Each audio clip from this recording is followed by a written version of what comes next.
Julestjernen. Vi rejser julestjernen op på toppen af juletræet, da det symboliserer Betlehemstjernen, som de 3 vise mænd fulgte, da de fandt Jesus. Igennem tiden har folk haft mange forskellige teorier om julestjernen. Der er for eksempel nogen, som tror, at det var et mirakel, som ikke kan eller bør forklares.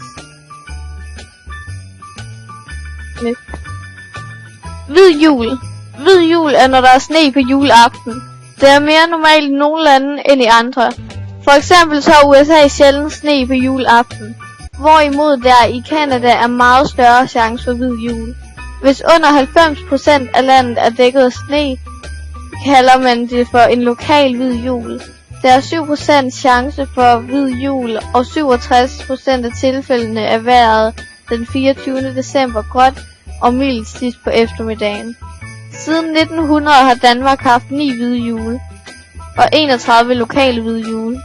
De 9 gange har været i 1915, 1923, 1938, 1956, 1969, 1981, 1995, 2009 og 2010.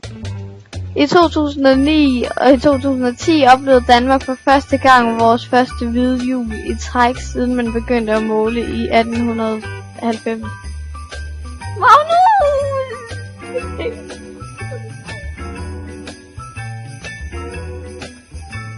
Julens mad. Traditionelle julemad er and, brun sovs, flæskesteg og meget mere.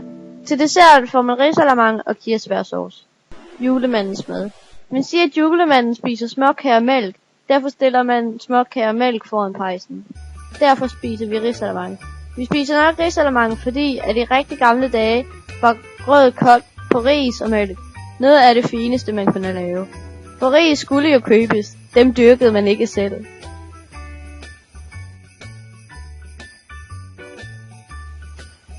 Kalender.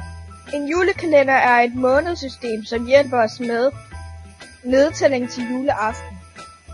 Julekalenderen kommer oprindeligt fra Tyskland.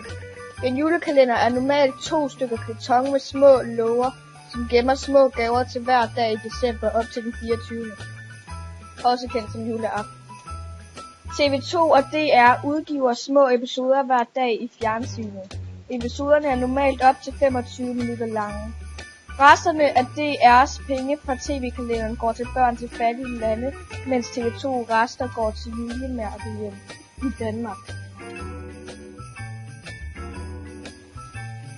Julegaver. Man begyndte at give julegaver helt tilbage i Romerriget. Rundt omkring i verden er der forskellige traditioner med uddelingen af julemandens julegaver.